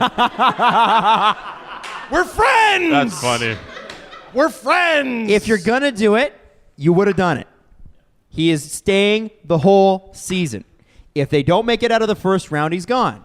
But he has not gone in December. He's not gone in January, February, March, April. You're stuck with Mike, everyone. And if you do have to get someone else, make it someone I can do an impression of. Like, Yeah, true. I don't think I could lose Babcock. How would you be able to do Keefe? Yeah, I don't even know what Keefe sounds like. Oh, I just wouldn't speak. Yeah. I just give you a dirty Let's move to look. the next question. In the front row, your name? Brian. Brad. Nope. B-Man. Can I tell a fun story? Yeah. So About the B-Man? Brad Bryan over here. Last month I go down to Mexico, come back. How do you get back and forth in Mexico? Oh. Airplane. Airplane. Nailed it. This man flew my plane. What? That's so cool. Isn't that damn cool? Woo! I like it. Wow. So shout out you for getting me home safe. Yeah, I heard that. Wow. I heard it was a bit of a vomit comment. Or was that on the way down? No, it was good. No, like, wasn't it like party? Didn't they have to cut off your plane? Oh my gosh, on the way there. Oh, okay. Yeah, there was a family who was going home for like a reunion. It was like 40 of them on the plane, and they had a Dang. bunch of tequila before they got to Mexico. Yeah, so That's yeah. the kind of family I want to be in. That's awesome. Nice. Okay, your question. All right. Great. What would constitute a successful Cody CC season in Toronto? Hold that thought. What would constitute a successful Cody CC season in Toronto? I What missed was that the at the answer back. in the What was the crowd? answer at the back? Getting traded. Wow. Somebody gets us. Okay, I have an answer, but I want to hear yours. So the defense of Cody Ceci is Ottawa ruined him. They put him in a terrible position. They didn't put him in a position to succeed. Watch in Toronto. He might actually work out. He might actually be defensively sound. He might actually control the puck more often than he does not. That, to me, would be a huge success. If we get Ottawa Senators Cody Ceci, we're boned. And I don't see how they do much better than last year if that's who they're getting. If they get reformed, changes his style, properly earns his $4.5 million, they'll be fine. He'll be a success. Every team's got bad contracts. You look at every team around the league, they got bad, anchored, shitty contracts. The great thing about Cody Ceci's is that it's 1 year. And what I like about this is it's essentially Nikita Zaitsev's contract with inflation. It's the same money, it's the same percentage, give or take a few. And I think with Cody Ceci, what you're getting potentially is somebody who is 5% better than Nikita Zaitsev, potentially. And if he is 5% better, and I'm sure Mike Stevens can write 80 articles about whether he is or not, right, Mike? Hi, Mike. Because smart guys actually have graphs. I don't have anything to back this up. I'll just quote them. But what of my feelings? If there is a 5% step forward for the same amount of money or same amount of cap percentage, that's a success to me. Fair? Okay. Also, little icing there. I think we're not talking enough about how the Leafs get to play Hainsey and Zaitsev half a dozen times. Oh, that's pretty dope. Ooh, that's Here comes great. Matthews, Tavares, Marner, and hopefully, and Nylander, and on the power play against Hainsey and Zaitsev, because they're killing penalties. Whee! Oh, yeah. Wow, what will that be like to be on the other side? Wow. All right, next question. I'm gonna go to the back again for this one. Back glasses, sir. Yep. Hold on. First, your name. Yes, sir. Hey, Yes, Yasser. sir. What's up? So a question for Steve. You wake up next morning, or tomorrow morning, the Leafs are Quidditch Steve, who's your starting lineup? Okay, here I we go. wake up tomorrow morning, the Leafs are a Quidditch team. Who is my starting lineup? Please do not take too long on this answer. Okay, so hey! Listen, it's an Hey! interesting question, but you have a tendency of going Steve Dangle on us. All right, well, I'll start with F you, Adam. No, he'll first off he'll be like, well, I'd have the brooms manufactured at, and then I would do, it's like let's go quick. They would wear warrior dragonhide gloves. The keeper would be Freddie Anderson. That much is obvious. Fair. The two beaters. Ben Harper, I think, would be a good beater. Yeah, because what? He's 6'7" every time he steps on a broom. Absolutely. What does a beater do? A beater protects all his teammates, especially the seeker, with his bat, and he hits the bludgers. Because there's bludgers that fly around these balls that chase you and hit you, and they're like little cannonballs, and it's really Okay. violent. Right? Yeah. Okay. So their job is to bat away. And hit it at the Yeah. other team. And Freddie Gauthier would be my other beater. Oh. So we're going big. Okay. We're going a little Slytherin here. Here's where we make up for it. The chasers. So you want the best quaffle handlers. Speed. Yes. Speed and hands. Marner, Nylander would be a sick chaser. And with his flow, so Wow. good. And Austin Matthews, not as fast as either of them, but just a cannon arm. Yeah. Just a ridiculous cannon And arm. accurate, too. Oh, wait. Oh, he's the seeker. The fastest one is the seeker. hey. Kasperi Kapanen is the seeker. Good lineup, Steve. I know. By the way, I timed that. Under 3 minutes. Wow. How about that? I'm learning. Meathead at the back. So now that we've officially entered the he's playing in Europe phase of Ferris's contract negotiations, should the Leafs buy out the league that Marner decides to play? It's a good question. So now that we've entered the he's playing in Europe this season phase of Darren Ferris's playbook, which he's done with every client, should the Leafs buy out the Swedish Hockey League? Should he sign there? Swiss Hockey League. The bank is coming to Switzerland this time. Yes, the Leafs should. I would love to see the Leafs go like full Scrooge McDuck about it. And like how easy, like that's maybe why he went to the Swiss League, because he knows it's a little bit too expensive. Rantanen went to Norway. Kyle Dubas will be the Prime Minister of Norway before that contract negotiation is done. Yes. And you had a follow-up? Quick follow-up, if they don't buy the league, how far away are we from a really team-friendly deal? How far away are we from a team-friendly deal with Marner? I don't think we're going to get one. We are. Sorry, guys, we're not getting wherever one. the Star Wars universe away is. No, there's not going to be a team-friendly deal. You nailed it months and months ago. Marner's going to sign for something that's not Matthews money, and we're going to go whew, because they've been propping this up for so long. So team-friendly at this point is going to be like 10.5. The reaction will be what it was to Matthews. It'll be, oh, I don't like that. But we do get Austin Matthews for 5 years of his prime. It'll be fine. Right. Is that better than trading him? Yes. Yes. And in Okay. 5 years, if he signs an 8-year deal, which he won't, but let's say 3 years, that deal will be a steal. I mean, if you keep Hopefully, the way because this year they said the cap was going to go up and then it stayed flat. but And then with Seattle coming in and spending $750 million just to get in, the cap has to go up.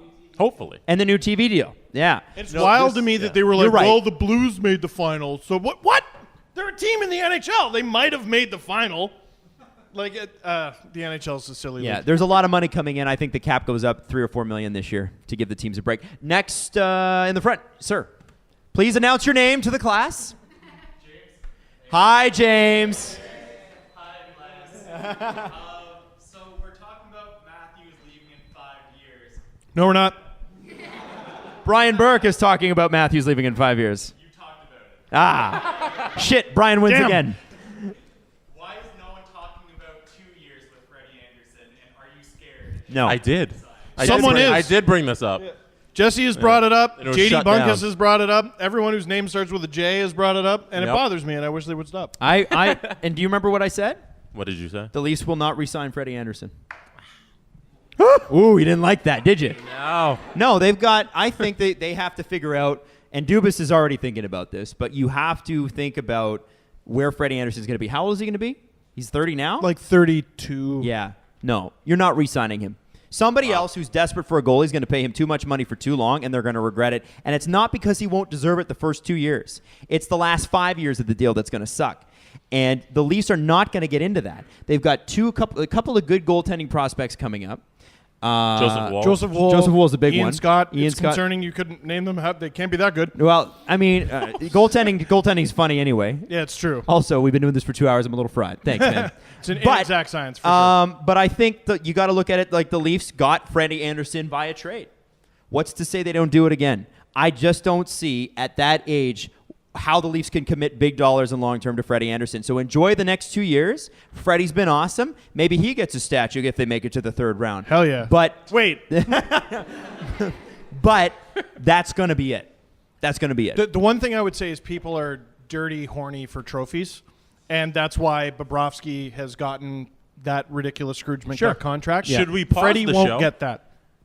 Should we pause the show? Justin Fisher. Justin Oh, Fisher walked hi, in. Justin Hey, start a blog. Start a blog. No? Okay. Yeah, so that would be my answer. Steve, you got anything? Yeah, slice of pizza. Cool. Next question. Second row, sir, with the flannel. Your name? Travis. Hi, Travis. Okay. Silly, inconsequential question. Next year, the Leafs go all the way, win the Stanley Cup. Yes. Yes.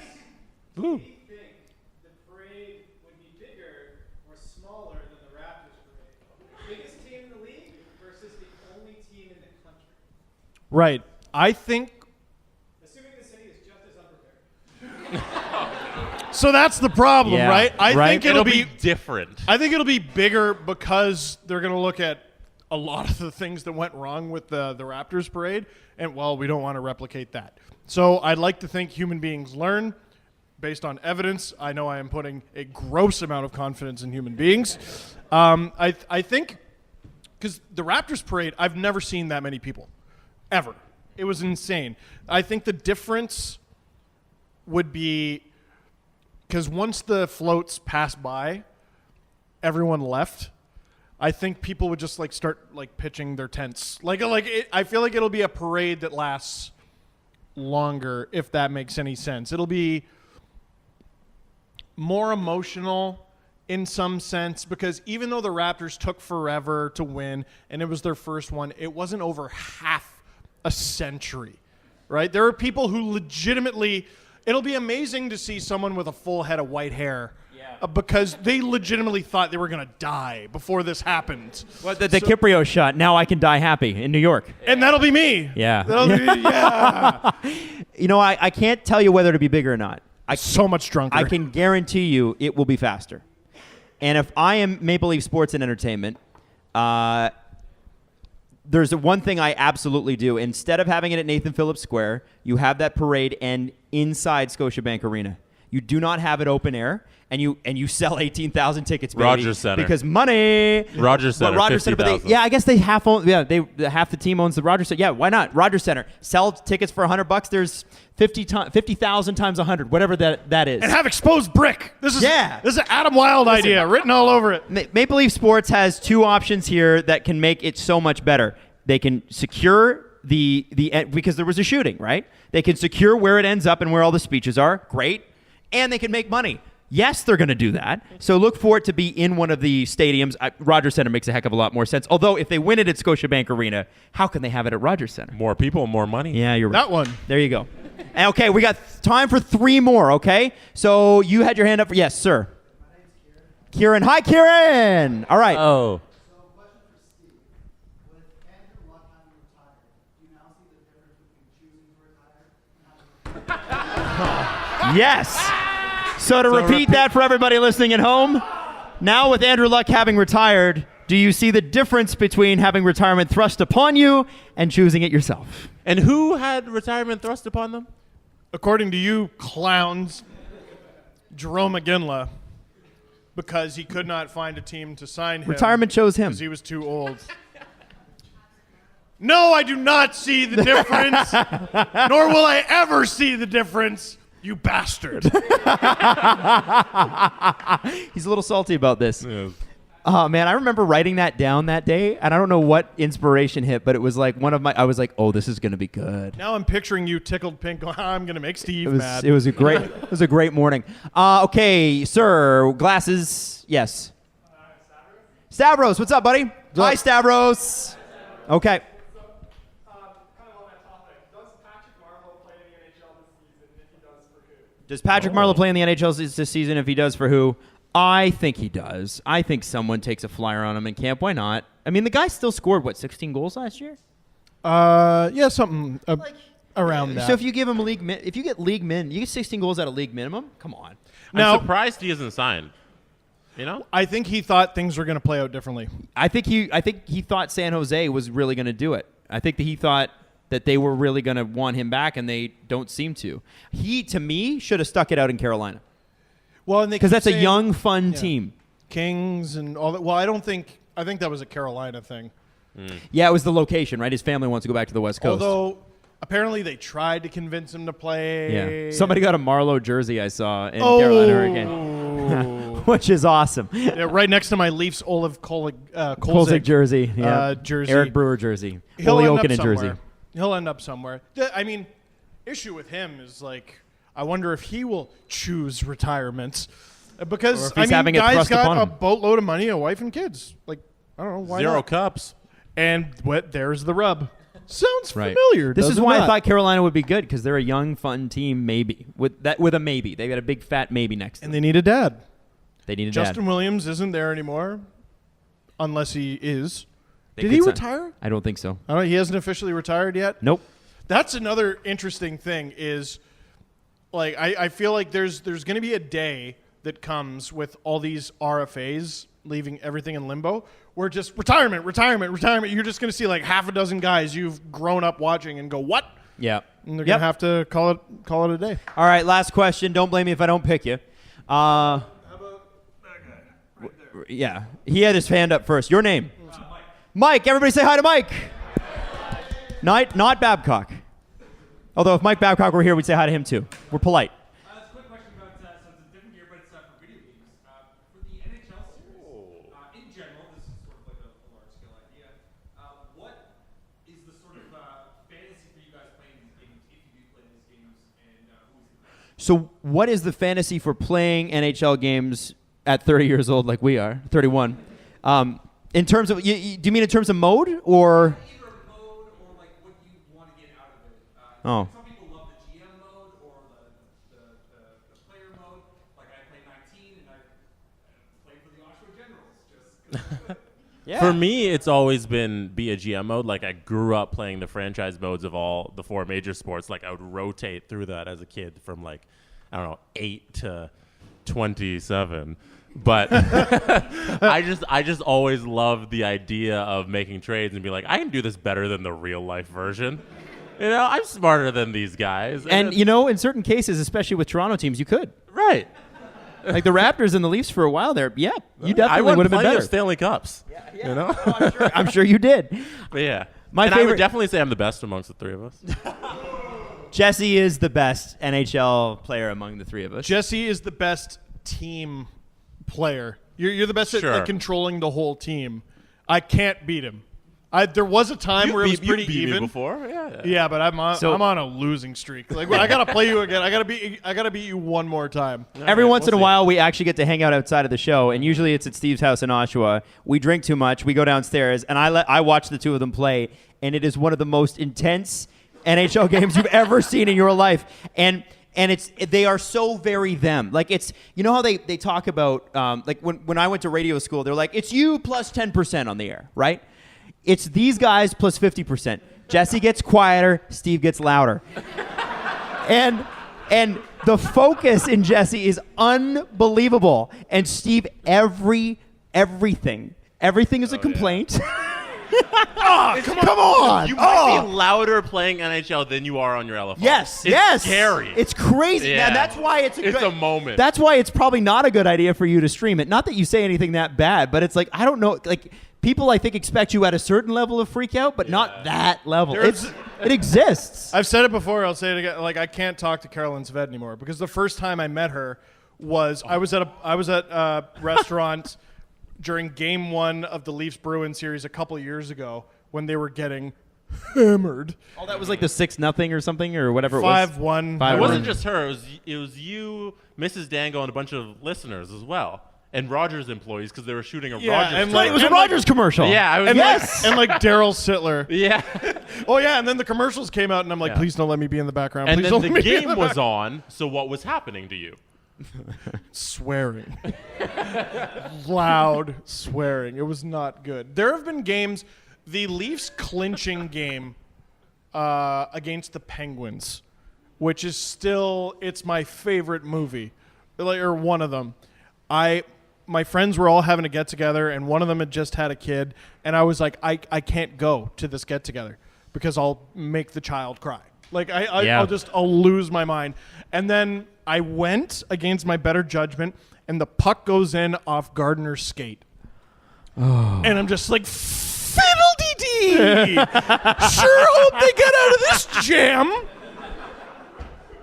And then Connor Brown tips it in, and I just lost my mind. It was so, and then they lost. But it was a fun game. Yeah, so I lose my mind. To help answer your question, one of the most magical moments I've ever had with the two of these guys, and we have talked about it on the show, is we went to Steve's house. It was a couple years ago now because, life takes over. You get busy, girlfriends, kids, all that sort of thing. We don't get to do it as much. But Mrs. Dangle was upstairs and trying to sleep. And it's a Saturday night, so she's upstairs watching Real Housewives, or one of her shows. Oh, God. And so we decide that we're going to do a playoff. All the playoffs. And did we not do 7-game series all the way through? I think it was 3. I think it was 3 as well. Yeah. But there was one in the second round. We had lost the second game. And So it was 1-1 going into Game 7, which is Game 3. And we go into overtime. And there was a couple times where, because Steve in overtime goes into full Kobe Steve, meaning he's not passing it. Me. So Me. So he'd be like moving to the side, wham, off a player's skate, wham, off a player's skate, wham, I can't believe this is happening. And then, of course, they come back down the ice, and Steve's the defenseman, and he's not there. And it was like a 2-on-0, and somehow Freddie Anderson gets a toe on it. And you're like, how the he's hell? supposed to. He's the goalie. Somehow the CPU did not score. And again, this is not against real people, remember. And I don't even remember how the play developed, but we go back into the offensive zone. The puck ends up on Jesse's stick, and he effing buries it. Yep. And I have to tell you, I haven't been that close to crying over something so stupid in my entire life. We all did the exact same thing at the exact same time. There's like this little couch area, and then there's like sort of a chute in the basement. It's where the dogs beat each other up. Jesse immediately gets up and starts running that way, and Adam and I chase The him. game-winning shot thing where you nail it and you just start sprinting. Yeah. You know? And we hugged him. And then everybody follows you to the corner and jumps on you. That's what happened in Steve's basement. And right outside Steve's room where he records all the LFRs, we caught up to Jesse somehow with his gazelle legs. I don't know how we did it. And we all jumped on him, and it was one of those moments where if Mrs. Dangle had walked down, she would have definitely thought, that's what they're all about. But it was one of the single greatest moment I have ever had with my two best friends here, and genuinely we are best friends. It was so awesome. Oh, my God.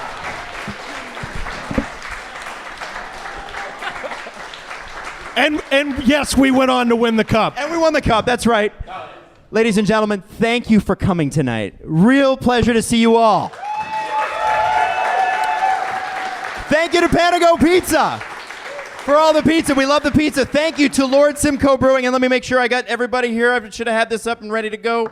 And My mom, my dad, Iggy, Charlie, my wife, I think. Thank you to everybody here at the event center, obviously. Bright Lights, 2464 Yonge Street. You can look it up online. Book it for it's a great wedding venue. Everybody's like, are you guys getting married? I'm like, well, we almost did that time that Jesse scored the overtime goal. Thank you so much for being here. We love you, and we will see you at the end of the month. Hint, hint, nudge, nudge.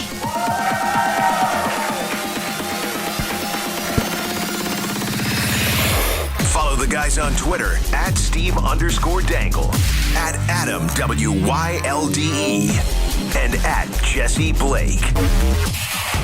The Steve Dangle Podcast. Brought to you by Panago Pizza. Order at panago.com and stuff your face with deliciousness.